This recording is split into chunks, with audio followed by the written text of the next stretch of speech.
नमो अरहंतारं नमो सिद्धारं नमो वारियाणं नमो वज्रायाणं नमो लोये सवसाहुलं शुद्धात्मान्मनेकान्तं साधुमुत्तम मंगलम वंदे संदष्टसिद्ध्यर्थं संदष्ट्यर्थप्रकाशकम् मंगलम भगवान वीरो मंगलम गौतम गणे मंगलम कुंद कुंडाद्यो जैन धर्मोस्तु मंगलम सर्वमंगल मांगल्यम सर्वकल्याणकारकम प्रधानम सर्वधर्माणां जैनम जयतु शासनम।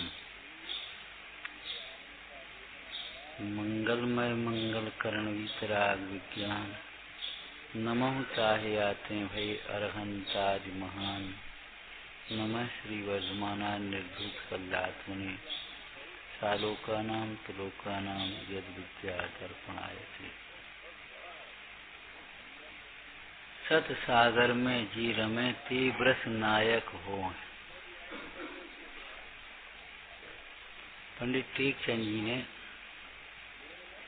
दशलक्षण विधान की पूजा में कैसी सुंदर बात लिखी। सत सागर में जी रमे ते ब्रस नायक हो।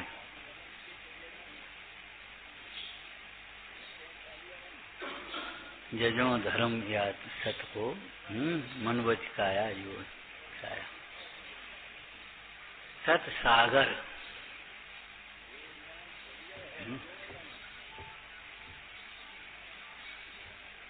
सत से सत्य बना।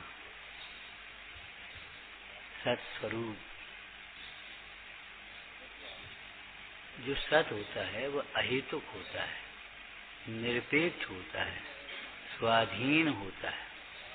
सवेरे चर्चा की थी, प्रत्येक द्रव्य की स्वतंत्र सत्ता है। प्रत्येक द्रव्य का स्वरूप स्वतंत्र है और परिणामन स्वतंत्र। पर से उसका परमार्थ से देखा जाए तो कोई संबंध नहीं है। कर्म बंधन के काल में कर्म की भिन्नता के प्रसंग में पंडित टोटरमल जी ने लिखा है, अनादि काल से जीव के साथ कर्म का बंधन है, परंतु इस बंधन के काल में भी कर्म का कोई परमाणु जीव रूप नहीं हुआ और जीव का कोई प्रदेश कर्म रूप। इस बंधन के काल में निमित्त नैमित्तिक संबंध है। जीव का विकारी परिणाम कर्म के आश्रम में निमित्त है, नवीन कर्म के बंध में निमित्त है। पूर्व कर्म का उदय क्षेयोपम अधिक जीव के परिणामों में निमित्त है। निमित्त नैमित्तिक संबंध है तो अभी इस बंधन में कोई किसी का कर्ता तो है नहीं। कैसी स्वतंत्रता है।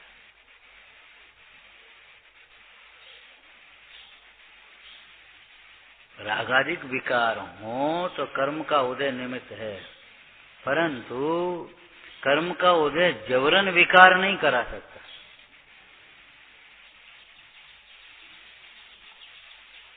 कर्म के अधीन नहीं है जीव।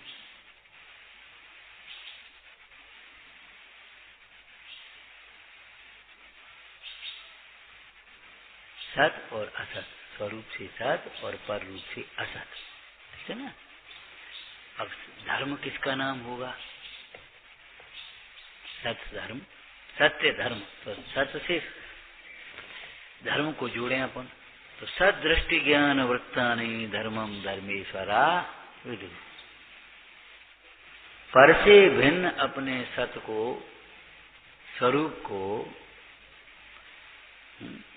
भाव का अर्थ समय सार जी कलश के पहले कलश की टीका में भाव का अर्थ क्या किया? शुद्ध सत्तात्मक पदार्थ। किच्छु भावाय भावाय, भाव का शुद्ध सत्तात्मक पदार्थ। शुद्ध माने पर से भिन्न सत्ता है इसकी। तो उस सत स्वरूप की दृष्टि असत से भिन्न सत का ज्ञान अनुभवन पूर्वक जो सत स्वभाव की भावना, एकाग्रता, लीनता, मग्नता, आचरण, कुछ भी शब्द कहो, वो सत्य धर्म है। सत्य धर्म आत्मा का है, आत्मा के आश्रय से होता है, आत्मामय है। सत्य धर्म का संबंध, और सत्य धर्म कोई अलग थोड़ी है ना, चाहे वो क्षमा हो। क्यों भैया, लौकिक में आप बताना, जितने रिश्ते नाते जोड़े जाते हैं वे सब अलग अलग होते हैं क्या? एक ही व्यक्ति में अनेक धर्म हैं, उन एक एक धर्मों की अपेक्षा उनके 10 नाम होते हैं। एक चर्चा की थी पहले, याद है? वही पुराना ही दृष्टांत दे रहे। एक बालक का जन्म हुआ, लेकिन उसकी जो चर्चा है वो अनेक प्रकार से होगी। बहन से पूछा क्या हुआ, कि भैया, और अगर उसका चाचा हो क्या हुआ, भतीजा हुआ। बाबा से कहो, नाती। 3 हुए कि 1 हुआ है?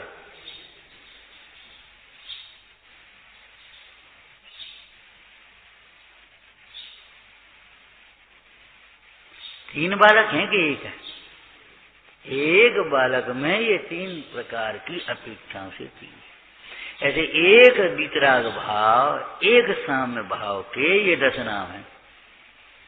इसमें क्रोध नहीं होता इसलिए उसका नाम क्षमा, मान नहीं होता इसलिए मार्दव, माया नहीं होती इसलिए आर्जव, उसमें असत्य मान्यता, असत्य विचार, असत्य विकल्प नहीं होते इसलिए उसका नाम सत्य है।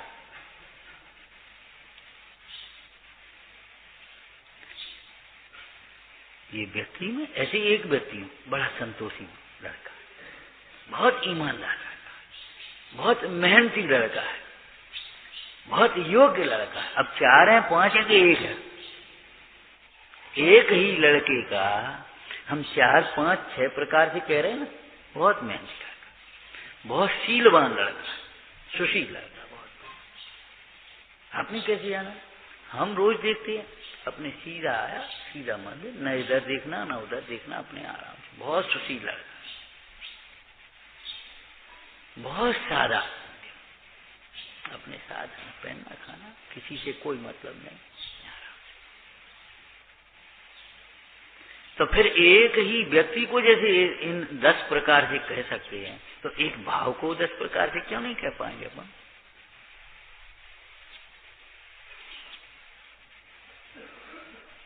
कहेंगे कि नहीं कहेंगे? तो सत्य धर्म कोई अलग नहीं है। सत्य धर्म आत्मा का धर्म है, आत्मा के आश्रय से होता है, आत्मामय है और आत्मा के लिए ही आनंद रूप है। सत्य धर्म रूप आत्मा स्वयं परिणमता है, स्वयंभू है।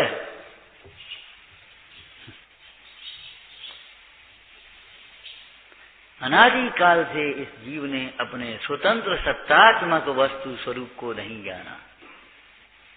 पर से अपनी सत्ता, पर को अपना स्वरूप, पर से अपना परिणमन मानता रहा, संसार में भ्रमता रहा।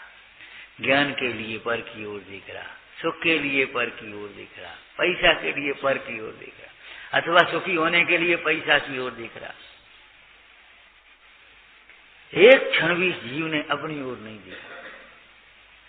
कल चर्चा की, दोष भी देखता है तो दूसरों का दोष दिखाई देता है, और गुण भी दिखाई देते तो दूसरों के दिखाई देते हैं। अरे भाई, अपने गुणों को देखना है तो अपने स्वभाव की ओर देखो, ऐसा कौन सा गुण है जो तुम में नहीं है। और दोष देखना है तो पर्याय में देख ले, अपने पर्याय के दोषों का निरीक्षण करते हुए उनका अभाव करे तो ये जीव को कल्याण के मार्ग मिले। दूसरों को दोष देखता रहे तो दूसरों का दोष देखने वाला जीव कभी कल्याण के मार्ग पर नहीं आ सकता। चाहे वो कर्म का ही क्यों न दिखे, हमारे ही कर्म का उदय है। तुम्हारा कर्म ही नहीं है तो तुम्हारा कर्म का उदय कहां से आ गया? कर्म का उदय भी होता है, ऐसा नहीं। कर्णान योग में चर्चा है, शरीर में रोग हुआ, हमारे ही कर्म का उदय है, कोई बात नहीं। लेकिन वह उदय तुम्हें दुखी नहीं कर रहा। उदय जनित अवस्था में तुम्हारा उपयोग जुड़ा है, वह दुख का कारण है। तुम्हारी जो अनिष्ट की कल्पना हो रही है वह दुख का कारण है।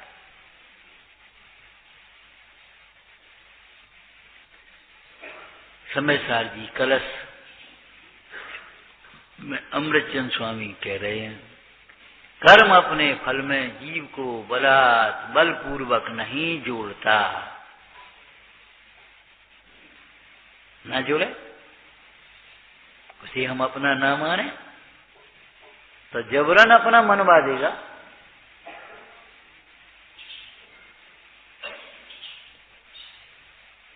ज्ञानियों के शरीर है, पुण्य के उदय से 6 खंड का वैभव भी हो सकता है। नहीं मानते अब परमाणु मात्रापन, तो कोई जबरन मनवा देगा वो अपना।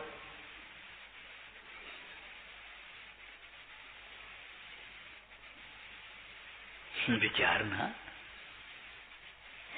सवेरे की चर्चा। परद्रव्य के प्रति जो मोह परिणाम होता है उसमें परद्रव्य का दोष नहीं है, परद्रव्य मोह नहीं कराता। लौकिक नीति में समझाया, जंगल में पेड़ काटने वाले लोग ले कुल्हाड़ी अपने पहुंच गए, तो वृक्षों ने कहा देखो अब आई आफत। तो बूढ़ा वृक्ष बोला क्या करें, गलती किसकी है? बैंड तो अपना पड़ा है, बैंड तो अपना पड़ा है, बिना बैंड की कुल्हाड़ी क्या करेगी? ऐसे कर्मोदय को तुम काय को कोस रहे हो? उपयोग तो तुम्हारा जुड़ा है ना। तुम्हारा उपयोग न जुड़े और कर्म दुखी कर दे तो कर्म का अपराध है, लेकिन ऐसा कभी होता नहीं।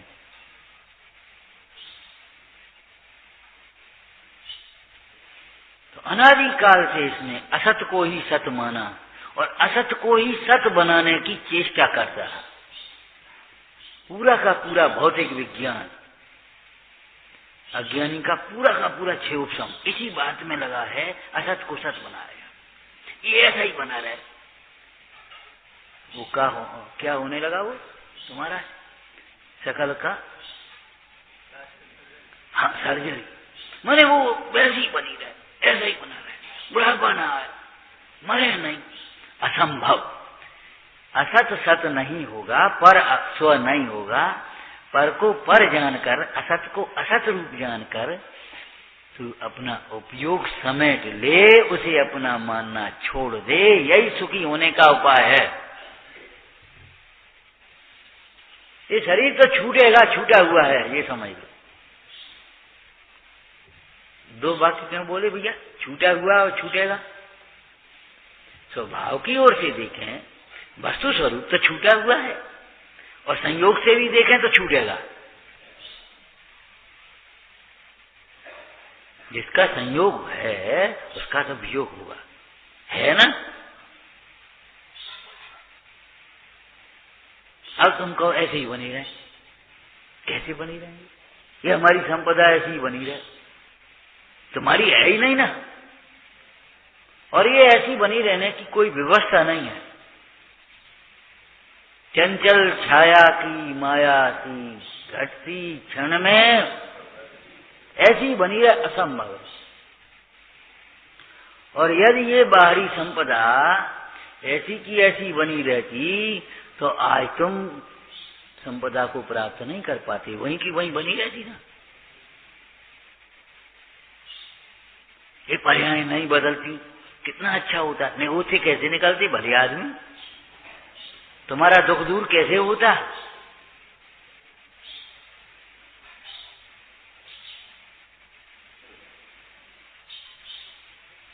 सत असत का जब तक विवेक नहीं है तब तक तत्वा सूत्र में एक सूत्र आया पहले अधिकार में, ज्ञान भी को ज्ञान मिथ्या ज्ञान कहलाते हैं।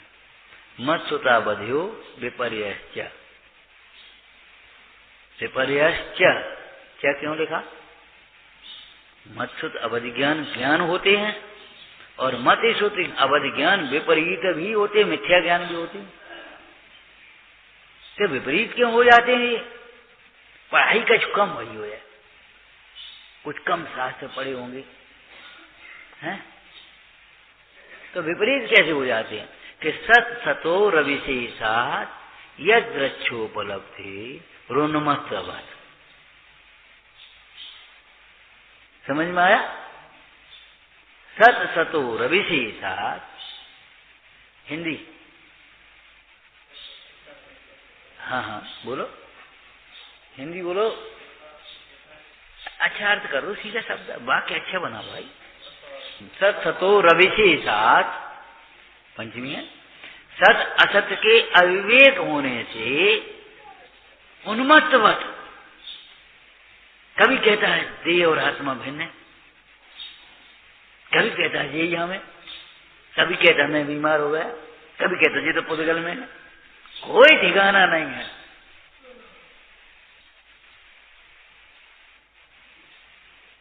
कभी कहने लगता कोई किसी का नहीं है, कभी कहने लगता अरे अपने ही तो है, अपने नहीं तो कौन के हैं? क्यों भैया ये मंदिर अपना नहीं है, अपना नहीं है तो कौन का है? अरे अपना ही है। ये बालक अपना नहीं है, अपना नहीं है तो कौन का है? तो कौन का बताएं हम? बालक बालक का है, वस्तु का स्वामी वस्तु है, तुम नहीं हो। व्यवहारिक दृष्टि से देखा जाए तो भी उस बालक का कर्म उदय एवं सब अलग अलग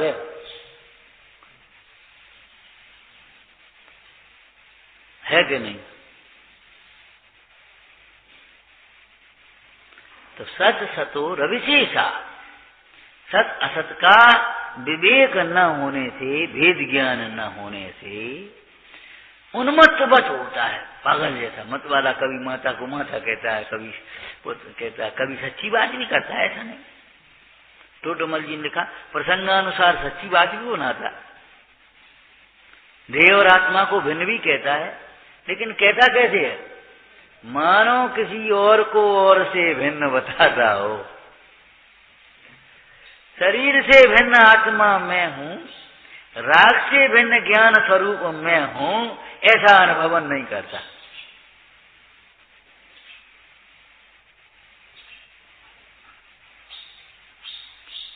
बिल्कुल स्थूल दृष्टांत आपको दिया था घर का, याद हो तो। एक बार व्यक्ति आ गई, उसको गुस्सा, क्या छोटा सा काम बताया कि हमको जाना है तो ऐसा हमारे जी 4 कपड़े धो देना, नाश्ता बना, भूल गए, लग गए काम में, लौट करके 1 घंटा आया, कुछ नहीं हुआ। कोई किसी का नहीं है, सब मतलब के हैं, चाहे किसी के लिए कुछ भी करो। मैंने कहा आज तुम्हें दिख रहा है ये सब स्वार्थ के हैं। वीर आचार्य भगवान ने तो पहले ही कहा था, मंदाज नहीं पढ़, जिनवानी तो पहले ही कह रही थी, तुम्हें आज दिख रहा है? आज भी नहीं दिख रहा। ये द्वेष बुद्धि से कहते हो, ऐसी उदासीनता द्वेष बुद्धि रूप है। ये ज्ञान को ज्ञान है अभी तुम्हारा, सब मतलब के हैं, कोई किसी का नहीं। तब तक वो छोटी बहू आ गई, दादाजी क्या बात है? अरे बेटा ये 4 कपड़े दे गए, अरे मैं अभी धोती हूँ, अरे धो लो कर मेरी बहू अब कहां से हो गई मेरी? है ना ये मत उन्मत्त बस। देखो शब्दार्थ से काम नहीं चलेगा, अकेला भाव वासना आपको करनी पड़ेगी। उन्मत्त वत,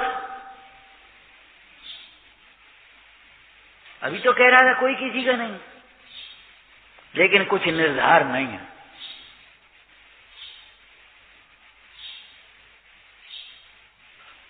मूढ़ होकर भवितव्य मानता है, मूढ़ होकर उदय को मानता है, मूढ़ होकर कर्ता मानता है, मूढ़ होकर अकर्ता मानता है। अपने को नहीं जानता तो मूढ़ ही तो है। इसलिए कर्ता भी कहेगा तो भी उसको वीतरागता नहीं है, अकर्ता भी कहे तो वीतरागता नहीं, पक्ष है।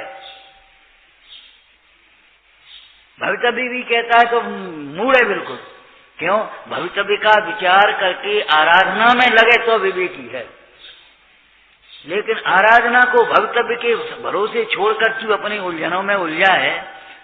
जहाँ भवितव्य बताता है वहाँ कर्तव्य तो करता है, ये मूर्ता है तेरी। तो सत्य धर्म समझ में आया? सत स्वरूप, उस सत स्वरूप की दृष्टि, दृष्टि माने श्रद्धान। तो क्या श्रद्धान? असत विभावों से रहित मैं सत स्वरूप हूं, असत संयोगों से रहित मैं स्वाधीन चैतन्य तत्व। असत, असत माने भिन्न सत, न्यारे हैं वे हमारे, उनसे हमें क्या संबंध? ऐसा श्रद्धान होने पर, ऐसा ज्ञान होने पर कोई तृप्ति होती है, संतुष्टि होती है। कल कहा था ना सौ धर्म के प्रसंग में, एक और तो कहा अंतरंग निर्दोष के प्रगटे आर्जव। आत्मा की उज्ज्वलता का अनुभवन करने से आत्मा को स्वभाव की ओर देखते हुए उज्ज्वल जानने से शौच धर्म होता है। एक और कहते लोभ का अभाव होने से शौच धर्म होता है। तो दोनों बातें अष्टी नासी से समझना चाहिए। वो जिस लोभ के अभाव पूर्वक शौच धर्म होता है, वह लोभ का अभाव भी आत्मा के आश्रय से होता है। क्योंकि आत्मा का जब अनुभवन होता है तब जीव संतुष्ट होता है, तृप्त होता है, सुखी होता है, पूर्णता दिखती है, फिर लोभ उत्पन्न नहीं होता। ऐसे ही यहां समझना, सत स्वरूप की दृष्टि होने पर, ज्ञान होने पर कोई अपूर्व वचनातीत आनंद होता है। आनंद होने पर असत का परिहार और सत का ग्रहण हो जाता है, और असत के ग्रहण में पर्याय में सत्य धर्म प्रकट हो जाता है। माने ऐसे जीव की विपरीत मान्यता चली गई, विपरीत ज्ञान चला गया और विपरीत विकल्प टूटने लगे, विपरीत विकल्प टूटने लगे। जब विपरीत विकल्प या विपरीत विचार टूटे तो विपरीत वचन कहां से निकलेंगे? ये क्या है? मान लो चश्मा, तो आपके ज्ञान में आएगा वही तो आप बोलोगे। ये कहो हाथी है, कहो ना, हम कह रहे हैं ना, तुम्हारे कहने से कह रहे हैं, हमको ये लग रहा है चश्मा आप कहते हो, कहलवाते हो, हाथी कैसे कह रहे हैं? तो आपको जब एक लगता है तो आप भिन्न कैसे कहोगे? आपको सुख विषयों में लगता है, आप यहाँ आत्मा में सुख है कैसे कह पाओगे? त्याग में सुख है, आप ठीक है हमारे कहने से, ठीक है आप कह रहे हो, हाथी कह देता, लेकिन है वो चश्मा।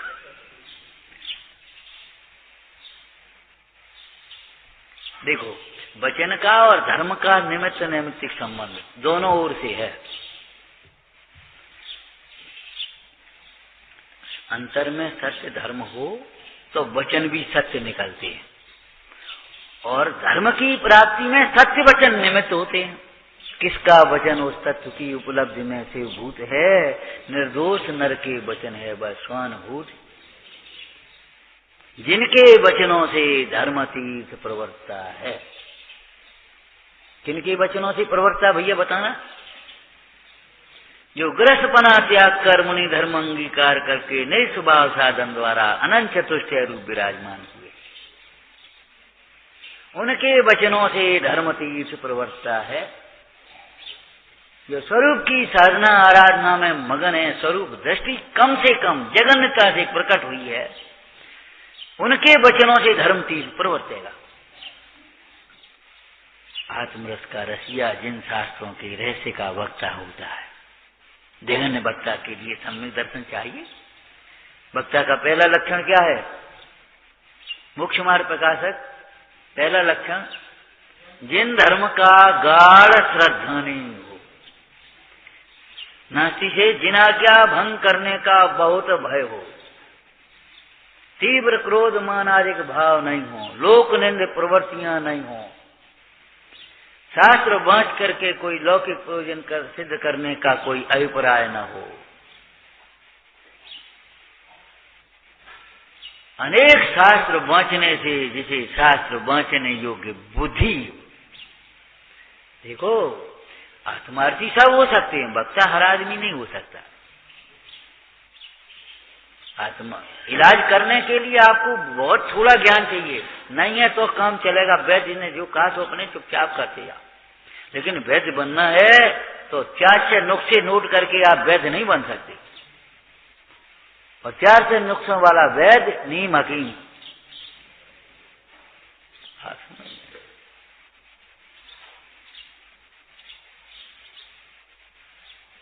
वैद्य बनने के लिए तो आपको पूरा वैदिक शास्त्र का कोर्स चाहिए, और वैद्य की संगति चाहिए, अनुभवन चाहिए उसके साथ। हम अभी कह रहे थे ना, डॉक्टर बनना हो 5 साल का कोर्स है, ये बनना हो 4 साल का कोर्स है। हम कहते हैं आपको आत्मार्थी बनना, ब्रह्मचारी बनना, त्यागी बनना आपके लिए कोई कोर्स है कि वैसे चल दिए अपनी कल्पनाओं से बस मंदिर में बस अब शादी नहीं करना हमको, हो गए ब्रह्मचारी बस हो, जैसे कहा होने, और शादी न कर बेटी तो आजकल पेंशन ही हो गई। एक पिताजी बोले पंडित जी वो लड़का मने करो शादी नहीं करना। हमने कहा कहाँ है बेटा, ब्रह्मचर्य ले लो। ब्रह्मचर्य नहीं तो क्या करोगे? माने स्वच्छंदता। ब्रह्मचर्य व्रत में शादी का भी त्याग होता है, भोगों का भी त्याग होता है, परंतु अकेले विवाह त्याग मात्र से ब्रह्मचर्य नहीं होता।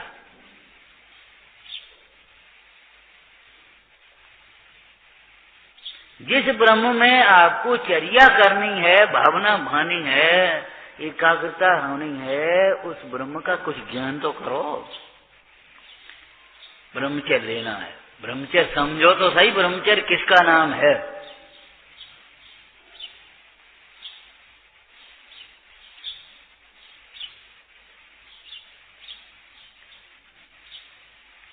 कहाँ ब्रह्मचर्य की पूर्णता होती है, कहाँ से प्रारंभ होता है,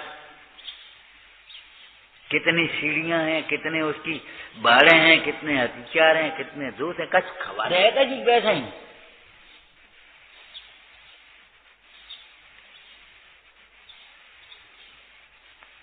अपनी अपनी कल्पनाओं का मार्ग नहीं। हमने आपको पहले दिन कहा था, न तो जिनमानी में मनमानी व्याख्या करने की गुंजाइश है, और न जिन मार्ग में मनमानी प्रवृत्ति के लिए गुंजाइश है। हम तो बहुत स्पष्ट कहते हैं इस बात को।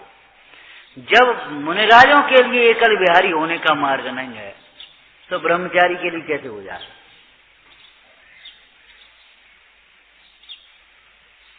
कैसे हो जाएगा हम पूछते हैं। आप बीमार हो जाएंगे, आपकी संयम की साधना कौन कराएगा? इन ग्रस्तों के भरोसे करना चाहते, बिजली जाकर के अस्पताल में डाल देंगे आपको।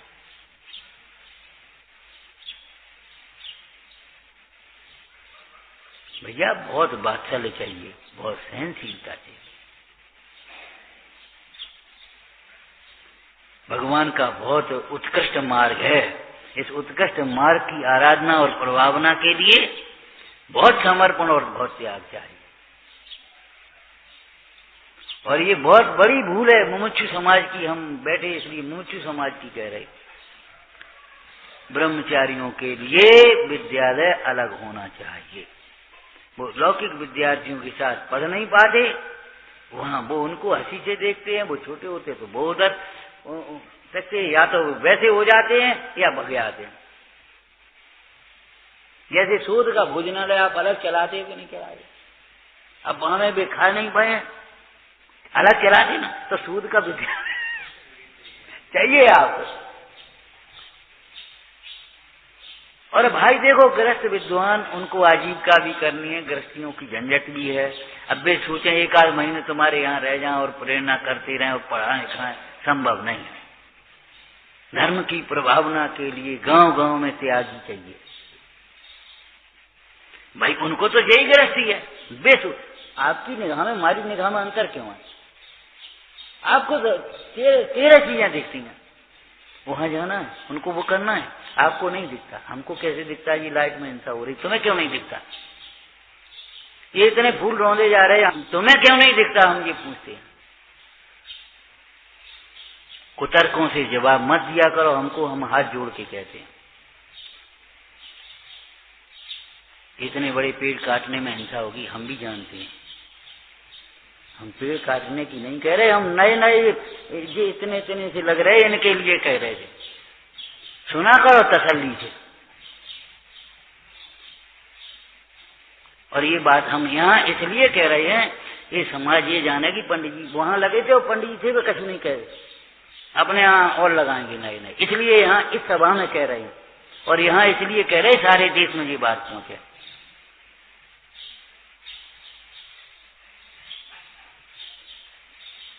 धर्मायतनों में ये व्यवस्था असंभव। कितनी होना चाहिए, कहाँ होना चाहिए, कैसी होना चाहिए, उसका बहुत विवेक है। घर बनाना अलग बात है, धर्मायतन बनाने में अलग बात। मालूम है देव एक इंद्रिय हो जाते कभी कभी। कैसे हो जाते हैं मालूम? देवों की 6 महीने की आयु रह गई और तभी उनकी बंद होना नवीन का, नवीन बंद है ना, तभी होना है। अब एक घबराए तो घबराते घबराते हम कहते हमको भी कल्पनाएं होती हैं, कल्पना नाना प्रकार की, कि माता के घर में जी कैसे रहता होगा। एक अंधेरी कोठरी इतनी सी और वहां में खिड़की में उजालो कुछ नहीं है। हंसने की बातें नहीं है। अरे ऐसे ऊपर देख रहा है, पहले इतना था फिर इतना सा बना, फिर उसका मुंह खुला, फिर ऐसे ऊपर से टपका, कैसे और कितना दुख, और कैसे निकलता होगा, कैसे निकलता होगा। जननी उदर बसो नवमास, अंग से कुचित पाई था। तो वो देव घबरा जाता है, ऐसी जगह हम न जाए, यहाँ नाली में पैदा हो जाए यहाँ, अरे ये तो उसको ये लहराते हुए पेड़ दूर से बहुत अच्छे लगते, कितने सुंदर पेड़, दूर से भैया बहुत अच्छे लगते पेड़, क्योंकि ये मोही जीव है ना, इंद्री का विषय। लेकिन अपने आंगन में एक पेड़ होता पता पड़े, कभी पत्ते झड़ेंगे, कभी फूल झड़ेंगे, कभी पक्षी बैठेंगे तो बीट करेंगे, कभी कभी ला करके गंदगी करेंगे। दूर से संसार दूर से सुहावना है, समीप जाने पर दीपक की लौ दूर से अच्छी लगती है, पास में जाने पर जलाए। सारे पंच इंद्री के विषयों का यही हाल है, दूर से बहुत अच्छा लगता है, क्या बढ़िया ठाट का बंगला है, क्या बढ़िया ठाट की गाड़ी है, क्या बढ़िया कपड़े हैं, क्या बढ़िया ठाट बात है। ठाट बात उनसे पूछो कितने अकुला रहे हैं, उसके भीतर कितनी आकुलता है, आकुलता आकुलता आकुलता। बहुत परिग्रह वाले जीव ऐसे शांति से नहीं बैठ पा रहे। आप अपने आराम से बैठे हो, उनके लिए अगर 5 मिनट बिजली चली जाए तो घबरा जाते हैं। पंडित सदा सुखदास जी ने लिखा, शरीर का सुखिया स्वभाव धर्माराधन में समाधि में महाघातक बनता है। बचपन की छोटी छोटी सी गंदी आदतें हम कह देते हैं, जीवन भर परेशान करती।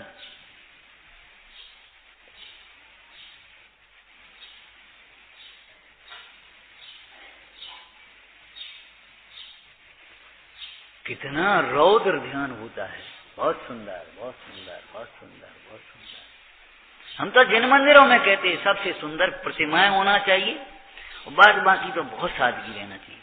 जो वहां देखे बहुत सुंदर प्रतिमा, अगर चित्रकारी बहुत सुंदर हो गई, बहुत सुंदर चित्रकारी बजाएगा, प्रतिमा कौन हो जाएगी।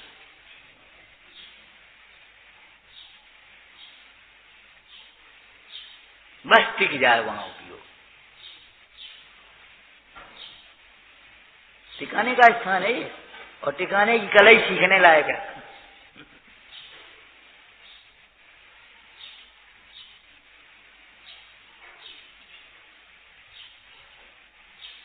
तो हम ये कह रहे थे कि हमको कैसे दिख जाता है ये काम, आपको क्यों नहीं दिखता? आपका उपयोग तेरे जगह उलझा हुआ है। जैसे सूर्य की किरणें ऐसे फैली है ना, बिखरी है ना, तो कुछ नहीं होता, जरा सी गर्मी सी होती है। अगर वे केंद्रित हो जाए तो आग लग जाए। ऐसे हमारा उपयोग बिखरा है तो कुछ होता ही नहीं है, सुनते रहते पढ़ते रहते। अगर ये उपयोग केंद्रित हो जाए तो ऐसी ध्यान अग्नि प्रज्वलित हो जाए, समस्त कर्म समस्त विभाग भस्मीभूत हो जाए। उपयोग की एकाग्रता का ही तो खेल है। लौकिक कार्य भी बिना उपयोग की एकाग्रता के नहीं होते, लेकिन लौकिक कार्यों में विषयों में एकाग्रता का होने से अर्थ रौद्र ध्यान होते, और धर्मी में एकाग्रता होने से धर्म ध्यान होता है, और परिणामों की विशेष निर्मलता विशेष एकाग्रता होने पर शुक्ल ध्यान होता है। धर्म ध्यान आत्मामय है, इसलिए धर्म ध्यान आनंदमय है। आत्मा आनंदमय है ना, तो आत्मा का ध्यान भी आनंदमय है, आत्मा का ज्ञान भी आनंदमय है, आत्मदृष्टि आनंदमय है। जब मिश्री मीठी है तो मिश्री का कोई खिलौना होगा, सब मीठे ही मीठे होंगे। सोना पीला है तो सोने के जो आभूषण होंगे सब पीले पीले होंगे। एक सोने की तलवार भी बना दो तो पीली तो होगी है? और लोहे का हार बना दो तो अभी पीला थोड़ा ही होगा।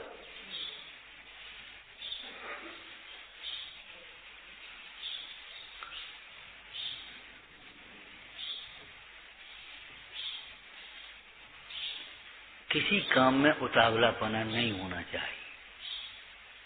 बहुत से कार्य ऐसे होते हैं कि अगर वो हो जाए तो पीछे से फिर बहुत सोचना पड़ता अब क्या हो सकता है। ऐसा कुछ नहीं है नहीं हो सकता, लेकिन क्या हो सकता है बहुत सोचना पड़ता है। जैसे कोई आ जाएगा और वो विवाह कर ले, अब वो ऐसा बंधन है, अब सारे जीवन सोचना पड़ेगा उसको क्या करें कैसे करें। फिर रुचि भी हो तो रुचि अपना काम करेगी, राग और पराग का प्रेशर अपना काम करेगा। दान के प्रसंग में पंडित जी ने लिखा है कि कन्यादान तो अपने यहाँ दान नहीं माना जाता, कुदान माना जाता है। कन्यादान कुदान माना है, परंतु गृहस्थ अवस्था में कन्यादान बिना कैसे चलेगी। उत्तर प्रश्न समझ में आया? अरे गृहस्थ को अपनी लड़की का विवाह करना पड़ेगा कि नहीं करना पड़ेगा, क्या करें? तो उन्होंने लिखा कि गृहस्थ को इस कन्या के सब ब्रह्मचारिणी सुंदरी और ब्रह्मी सुंदरी की तरह सब तो हो नहीं जाएंगी, हमारे कारण से पिताजी को झुकने पड़े तो ऐसे काम हम नहीं करने। ब्रह्मी सुंदरी इसी बात को सोच करके इसने प्रति मार्ग हमारे कारण से पिताजी झुके हैं। 3 लोग जिनके चरणों में झुकता है और वे हमारे कारण से झुके हैं, लेकिन सब कन्या हो जाएंगे क्या? नाना प्रकार के उदय हैं, किसी का मन है किसी का तीव्र है, तो गृहस्थ को विवाह तो करना पड़ेगा। तो क्या लिखा साहब का चार्य में, योग्य वर देखकर बेधर्मी को व्यसनी को कन्या देने की अपेक्षा अंधकूप में पटक जाना श्रेष्ठ है। वहां उसके शरीर का घात होगा, धर्म का घात नहीं होगा। ये झूठी सान मान के कारण लड़कियों को ऐसी जगह मत पहुंचाओ पैसा देख के खाली, यहाँ संस्कार न। ध्यान रखना, तत्व के संस्कार बिना चक्रवर्ती की संपत्ति से भी कोई सुखी नहीं होता। शुभम तृप्त नहीं हुआ, कैसे भोजन बनते थे शुभम के, शुभम चक्रवर्ती तृप्त नहीं हो पाया। भैया जी फल कहां से ले आए, बहुत अच्छे है, मरा जा करके हो। तत्व ज्ञान के संस्कार होंगे तो प्रतिकूलताओं में दरिद्रता में भी जीव सुखी होगा, और तत्व ज्ञान के संस्कार के बिना बाहर के तमाम ताम झाम वैभवों बिल्कुल कोई सुख नहीं है,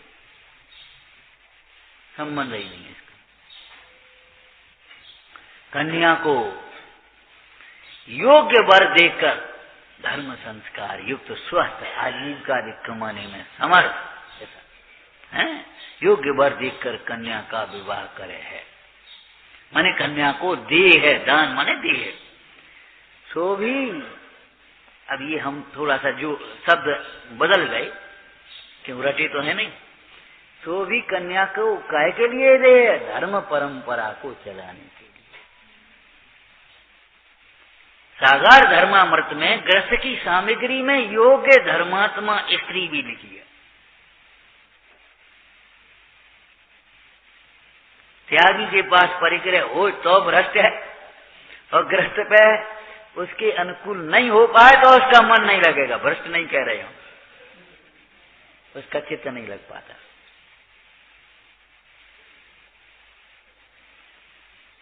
धर्म की संतति चलाने के लिए, धर्म परंपरा के लिए वो कन्या देता है, धर्मात्मा योग्य वर करके। फिर आगे क्या लिखा? पंडित जी की शैली टोटमल जी की समझ लो। परंतु उसे दान पुण्य और धर्म नहीं माने है, उसे पुण्य नहीं मानता, धर्म की बात है। ये ऐसा पाप है, ये पाप का दंड है जो बिना लिए छूटे नहीं है, बिना दंड है। ये हमारे उस पाप का दंड है, हम क्या करें? इतना दंड भुगतना है, ऐसा समझना। भुगतने का मतलब कोई बिगाड़ डालता हो, बेर बेर अपना मन बिगाड़ता हो, ये बात नहीं है। लेकिन कहने का मतलब उसे पुण्य नहीं माने है, हमने कोई दान किया है बहुत, ऐसा नहीं है। धर्मात्मा को धर्म वृद्धि के लिए धर्म भावना सहित योग्य धर्म की वृद्धि कराने वाला द्रव्य देना, वह दान कहलाता है। पुरुषार्थ सिद्धि पाए में दान में क्या लिखा? दान लेने योग्य द्रव्य, जिससे स्वाध्याय और ध्यान की वृद्धि हो, ऐसा द्रव्य दे। माने भोजन ऐसा कराओ, मान सान के लिए गरिष्ठ और ठूस दे बार, क्या कैसे लाए के अन्य नीतियों से कमाओ और बढ़िया ला करके बता दो, उनको परिणाम और बिगड़ा वो कछु नहीं होता। तुम तो न्याय नीति से कमाओ और बिल्कुल सादा भोजन कराओ, खूब मन लगे स्वाध्याय में, तब की वृद्धि हो, संयम की वृद्धि हो। ये आदमी क्या कहे? दलिया वाले कभी कोई ऐसा होता है, आप लोगों ने अनुभव किया होगा, आपकी तबीयत ढीली है और कहीं पहुंच गए, बोले भैया हमारी खिचड़ी बन, हाँ तुम इतने दिन में आए, हम खिचड़ी खवाएंगे, तो कब मारोगे? अरे भाई तबीयत खिचड़ी बना दो, क्या परेशान, का छोटे हो गए? कभी कभी तरस आता है, कुछ कहते नहीं है, कभी कह भी देते हैं, मंद कसाय वाला सामने दिख जाए, अजीब का अपनी मध्यम है। और जो नहीं सो बस सेव पकत पर किसमिस पर काय भैया, और कोई सस्ते फल नहीं रह गए का? हमें तुम छोटे हो रहेगा, और तुम कैसे हो हम जानते हैं।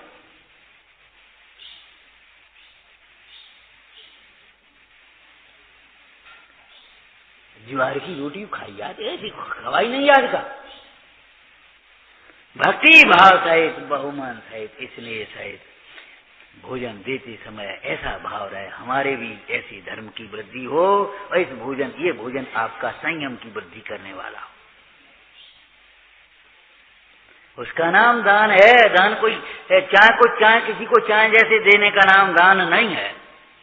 दान दियो अभिमान ठान पूजा कीनी वरदान मान कैसे मिटता।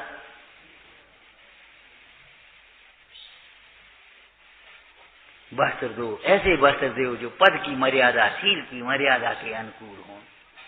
त्यागियों को हम अपनी भाषा में कह दें तो बिगाड़ो मती।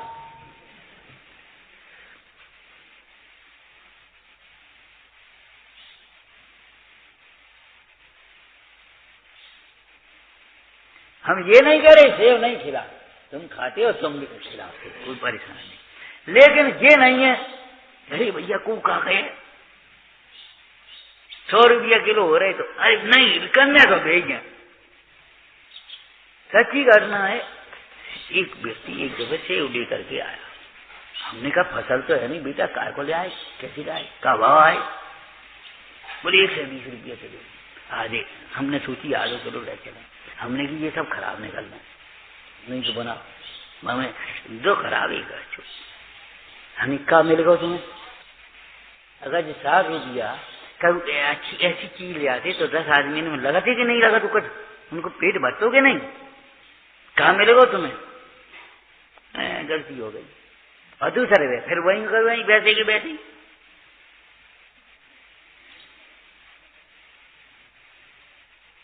हम सत्य वचन माने हमारा मतलब ये है, सत्य वचन में हम किससे क्या कह रहे हैं ये भी हमें बहुत ध्यान रखना चाहिए, और हमसे कौन क्या कह रहा है ये भी बहुत ध्यान रखना चाहिए। अपने वचन की विश्वासता बना लें। सत्यवादी माता के समान विश्वसनीय, गुरु के समान पूज्य है।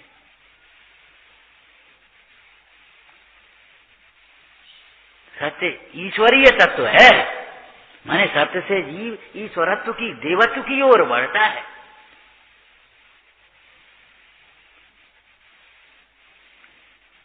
यदि आपको सत्य की प्राप्ति करनी है तो सच्चे वचन सुनने की आदत डालना होगी। सच्चे वचनों को सुनने के लिए आपको समय निकालना होगा, परिचय सहन करने होंगे, गुरुओं की ताड़ना सहन करनी पड़ेगी। वैसे ही नहीं तो झूठी प्रशंसा करने वाले बहुत हैं और लूटने वाले बहुत हैं।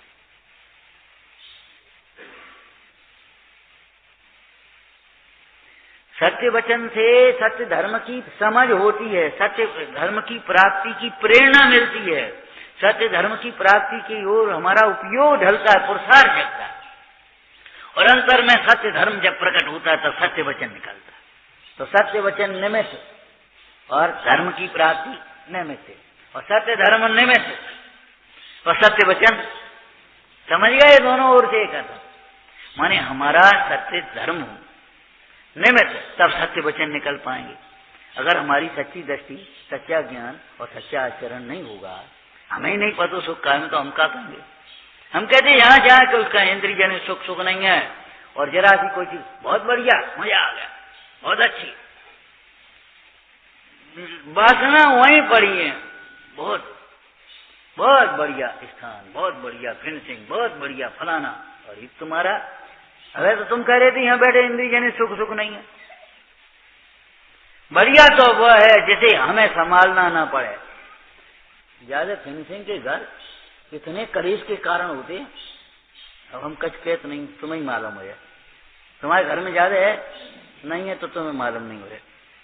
वो पोंछा लगते रहते वो तमाम, और बच्चे तो बच्चों की तरह खेलेंगे, तूने ऐसा कर दिया, अभी गंदा कर दिया, ये थूक दिया, ऐसा कर दिया, अच्छी हवा हो गया, कलेश दरी न अच्छो कपड़ा तो पहन ले, न फिनिशिंग को, न यहाँ झुक पायो, न हमारे सामने बैठ पायो, न कट कर पायो, बस कपड़ा देखा करिए, और कोई तरफ तर है तो दे नहीं पाओगे, और नहीं तो यार दे देगी।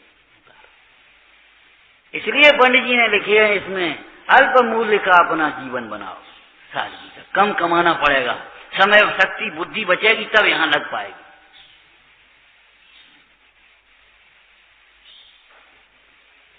एकांगी थोड़ी होता है सत्य धर्म, माने सत्य ही अकेला, सत्य के साथ में क्षमा मार्दव आर्जव सोच अंतर कर, और वो सत्य संयम की ओर प्रेरणा करेगा आपको। पंडित तीर्थचंद जी ने सत्य और सोच के संबंध में लिखा, हो सकता है उनको ये भी विकल्प आ गया हो, हालांकि कोई बात नहीं है कि कहीं सत्य पहले कहीं सोच पहले, हो सकता है, नहीं हो कोई फर्क नहीं पड़ता। आजकल कभी लोग चर्चा करने लगते, भाई साहब सत्य पहले कि सोच पहले? आज कौन सा चल रहे, सत्य धर्म चल रहे हैं? अच्छा, विपक्ष वाले तो सोच पहले हो, विपक्ष वाले में सत्य, ऐसी बीमारी है। अरे विविक्षा भेद हैं, आपको मालूम होना चाहिए। समय सारजी में आश्रव के बाद संबर निजरा, फिर बंद और मुक्त, तत्वासूत्र में आश्रव बंद संबर निजरा मोक्ष। क्या बात हो गई उसमें? विविक्षा भेद है, विरोध नहीं है। तो पंडित तीर्थचंद जी ने एक बढ़िया लाइन लिखी है, सोच साच के बड़ा सनेहा, सोच मुने व्रत की एक देहा। सोच साच की बड़ी स्नेह, एक ही बात है, तुम चलो पहले, अरे नहीं आज चलो, अरे नहीं बात है, माने इनमें कोई कैसी सुंदर लाइन थी, सोच साच के बड़ा सनेहा।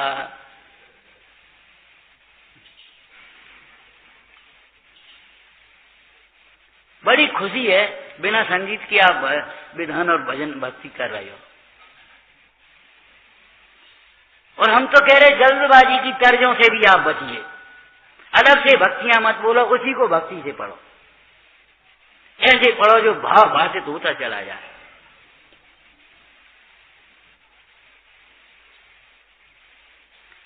उपयोग उधर से बच पाए तब ना। कभी लड़के स्कूल में काम नहीं करके ले जाए होमवर्क, तो मालूम अध्यापक है अब तुम्हें खेलवे से फुर्सत हो तब तुम करते हो, तुम्हें सोने से फुर्सत मिले तब तो बनिया का लड़का वो नहीं, तुम्हें दुकान से फुर्सत हो तब ना। ऐसे ही विषयों से फुर्सत मिले तब तुमसे धर्म की बात समझोगे और कर पाओगे। तो सत्य वचन की जो प्रवृत्ति है उसके द्वारा सत्य धर्म को ही समझना है हमें। सत्य वचन की प्रतिष्ठा क्यों है कि किस परिणाम के होने पर सत्य वचन होता है, उस परिणाम का नाम सत्य धर्म। और सत्य वचन किस परिणाम की प्राप्ति के लिए है, वो सत्य वचन। जैसे जिनके यहां लिखा था उन्होंने यहां लिखा, अपन यहां लिख देते हैं। तो यहां लिखा बहुत अच्छा लगा आपको वाक्य, तब तो यहां लिख लेते हो। और वहां काय के लिए लिखते हो? यहां लिखने के लिए ही तो लिखते हो कि देखो और यहां लिखो। तो यहां से यहां पहुंचा और यहां से यहां है विधि कि नहीं विधि? ऐसे ही सत्य वचन और सत्य धर्म को समझना चाहिए।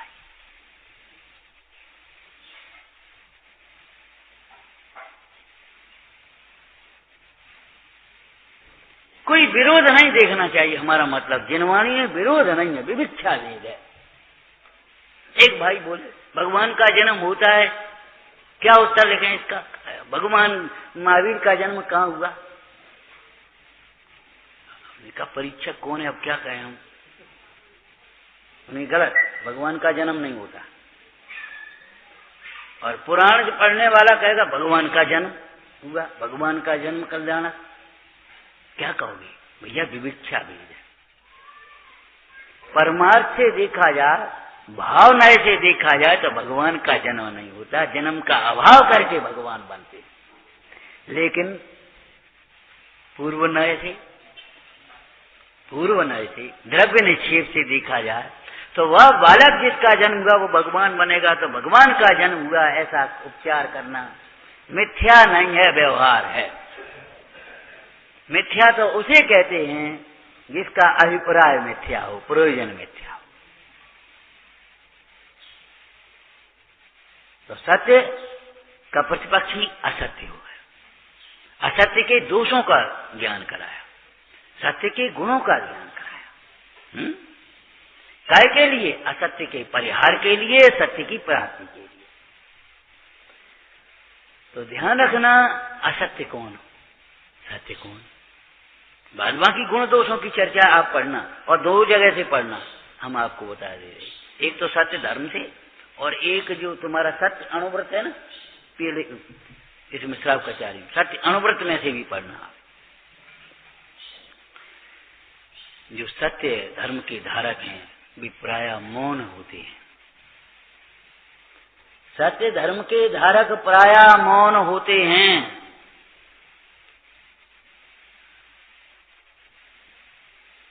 मौन रह करके अपनी साधना में मगन, उन्हें कहा परी है भव्यों के भाग्य से कभी कुछ थोड़ा बहुत निकल जाए, ये समझ लो ऐसे पी लो।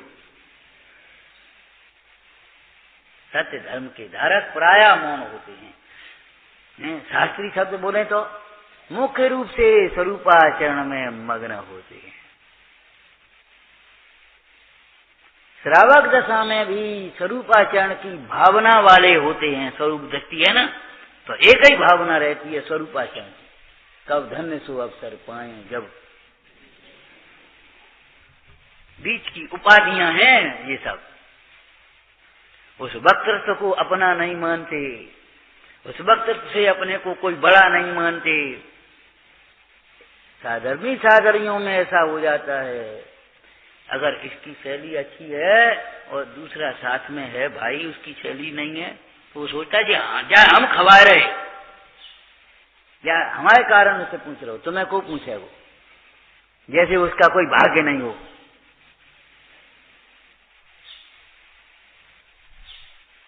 बहुत गंदा सोच है ये।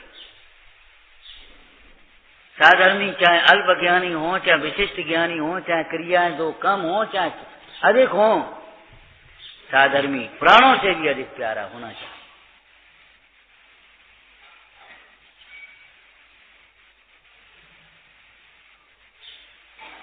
सत्वेश मैत्रीम गुणसु प्रमोदम।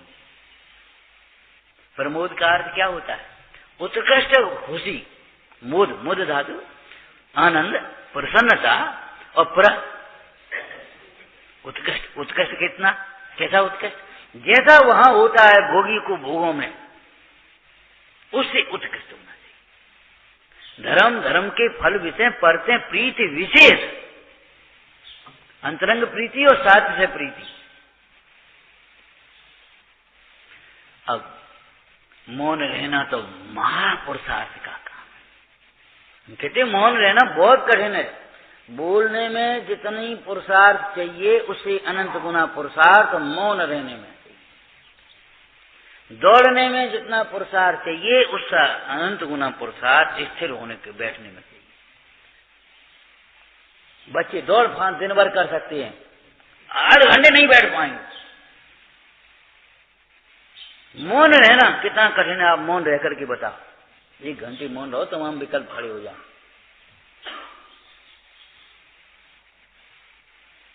हिंदुस्तान में 1 रोगी और 10 वैद्य। वो वैद्य तो बेचारा बोल भी नहीं पाएगा, तब तक 10 बताने वाले मिल जाएंगे। ये बहुत गंदी आदत है।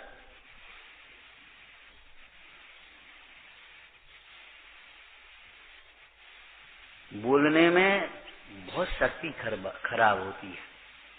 6 मील दौड़ने में जितनी शक्ति लगती है उतनी 1 घंटे बोलने में लगती है। इसलिए कम से कम बोलो।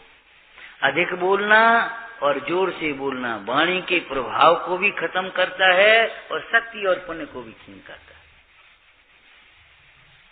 हितमित प्रिय, कम से कम बोलो। देखो, इंद्रियों की ओर से एक कथन आया नीति में। आचार्य नीतिकार तो समझाते, जन कैसे समझाते हैं? आंखें 2 काम 1, कान 2 काम 1, नाक के छेद 2 कान 1, जीव 1 काम 2, जिह्वा रसनादि 1 और काम 2, स्वाद लेना और बोलना।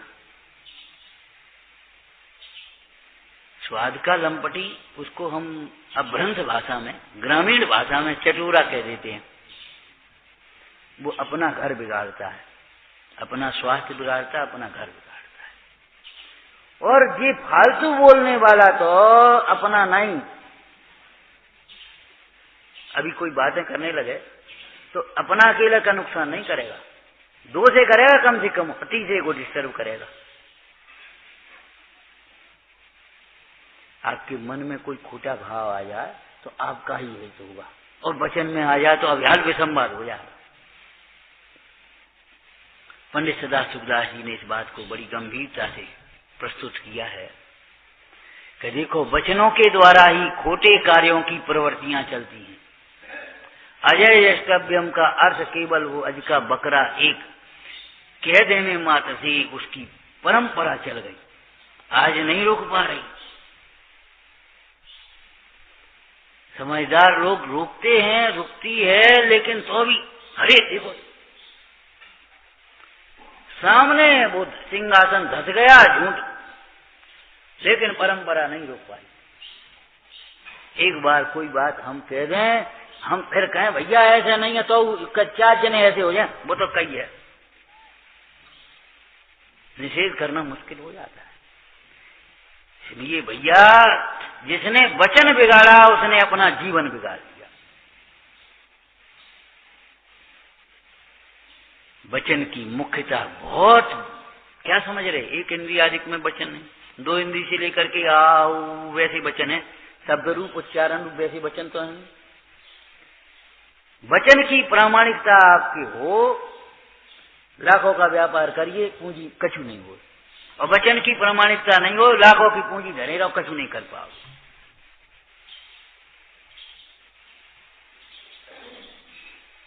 वचन की प्रामाणिकता रहना चाहिए। सच्ची बात तो ये है, साधक के जीवन में या आत्मार्थी के जीवन में बिना बोले चले तो बोलो नहीं। हम बैठे अपनी मौन सो, दिन दस के मेहमान जगत जन, भूल बिगाड़े कौन सो। यदि बोले बिना न बने तो पंडित जी ने लिखा, जहाँ धर्म कार्य होता हो, सत्य की प्रूपणा हो, कोई असत कार्य को रोकना हो तो बिना पूछे भी बोलना, और जहाँ पाप कार्य हो तो चुपचाप रहना। पाप की अनुमोदना करने से भी पाप होता है। कोठी तो अच्छी बनाई, अब भ्रष्टाचार से बनाई, अनीति से बनाई, और तुमने मुफ्त में पाप बांध लो, तुम्हें क्या मिल हो जाना, चुप ही रहते। लेकिन चुप कैसे रहते, तो कसाय रहने दे तब ना। भाई परिग्रह की प्रशंसा भी, विषयों की प्रशंसा भी पाप है। पंडित जी ने कहा, उत्तम वचन बरगणाओं से जगत भरा है, काहे को खोटे वचन बोलते, जिनसे श्रद्धान की विपरीतता होती हो, संयम की से चलायमान पना होता हो, व्रतशील का घात होता हो, अभक्ष भक्षण में प्रेरित होते हो, काम अधिक तीव्र होते हो, क्रोध अधिक जग जाते हो, आजीविका बिगड़ जाती हो, ऐसे वचन भी नहीं बोलो। गृहस्थ की भूमिका में भी ये तो लौकिक बातें कही है पंडित जी ने।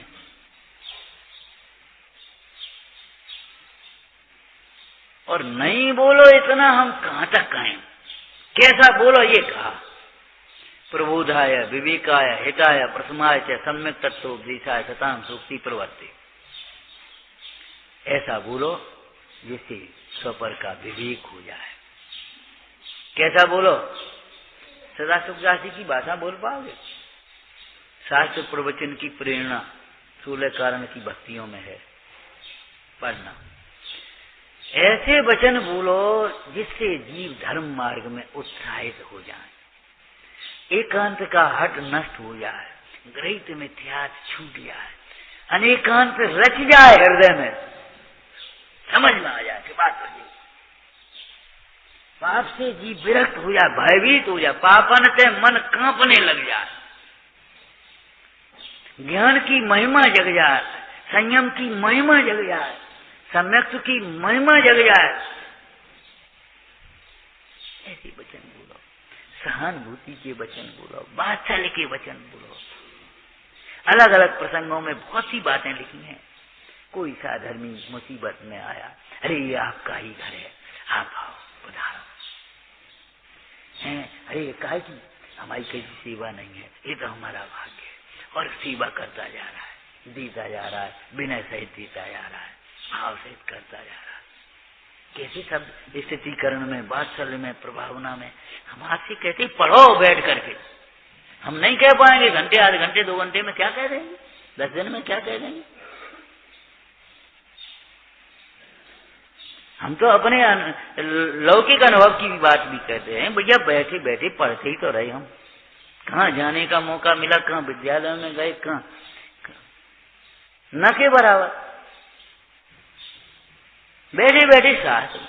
बस ये है स्व लक्ष्य से पढ़ने की बात, पढ़ो बस। ये क्या लिखा है, और पंडित जी की भाषा में, अहो मुझे तो इन बातों की खबर, इनमें तो मेरा हित है, ये पाप तो मेरे लिए ही दुखदायक है।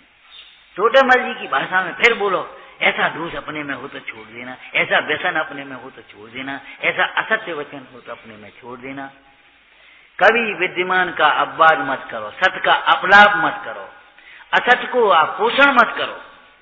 कभी दोषों का, विषयों का, परिग्रह का, आरंभ का पोषण करने वाले वचन मत बोलो, मिथ्यात्व का पोषण करने वाले वचन मत बोलो। कसाय गर्भित समस्त वचन असत्य ही समझना चाहिए। एक बात है, जैसे प्रमत्त योगा प्राण विपरूपणम हिंसा है, एक प्रमत्त योगा शब्द 5 पापों में लगाना चाहिए। प्रमत्त योगा असदभिधानम अनर्थम। असत का मतलब जो है सो कह दिया और जो नहीं है सो नहीं कह दिया, चकासी जवान हला दी, ऐसा नहीं है।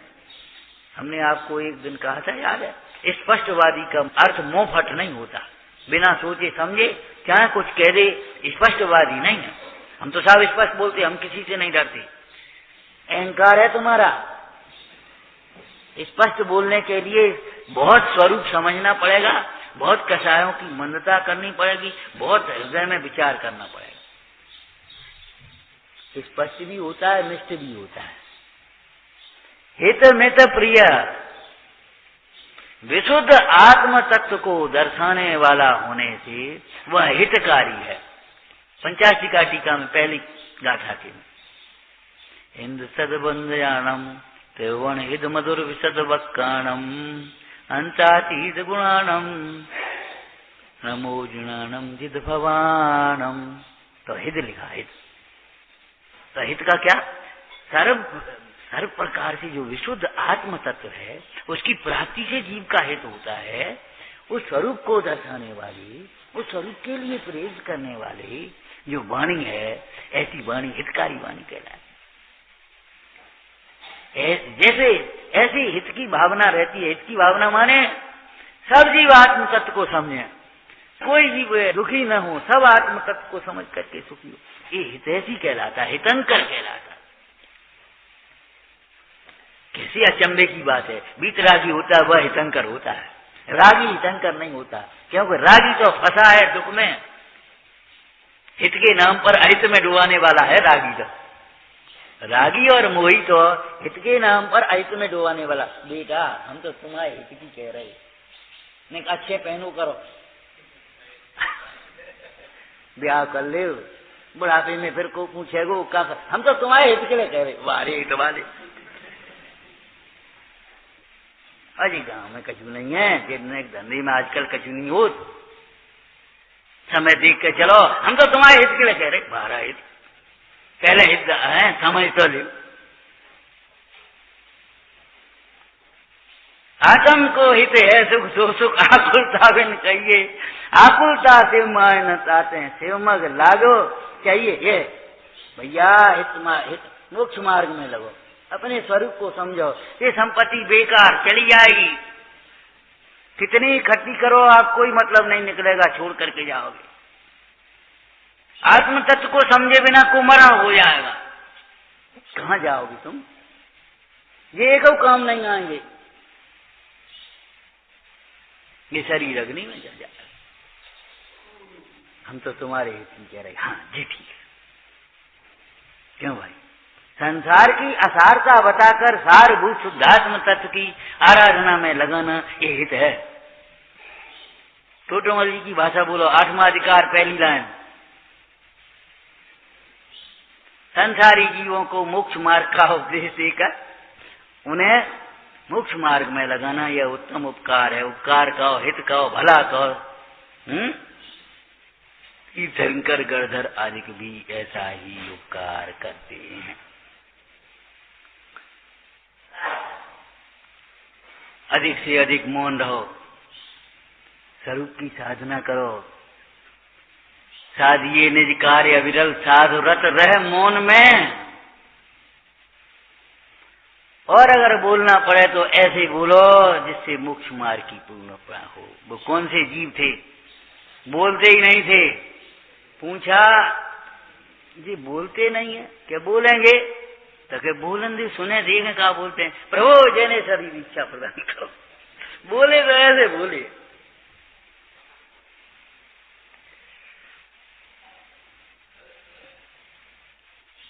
इसका नाम सत्य वचन, भाषा समिति, हितमित प्रिय वचन।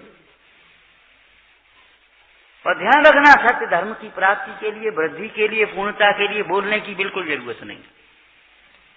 सत्य धर्म की प्राप्ति उस त्रियंश पर्याय में भी हो जाती है जिनमें बोलने का वचन व्यवहार वैसा बातचीत जिसको कह देते हैं है ही नहीं, हो जाती कि नहीं। और सत्य धर्म की प्राप्ति के बाद भी अनंत काल तक मौन रहते हैं।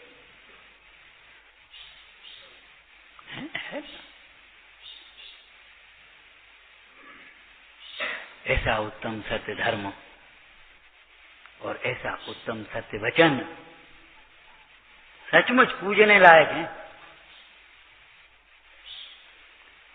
मात्र पूजने लायक नहीं, प्रकट करने लायक। विचारना सहजानंदी शोध स्वरूपी विनाशी में आत्म स्वरूप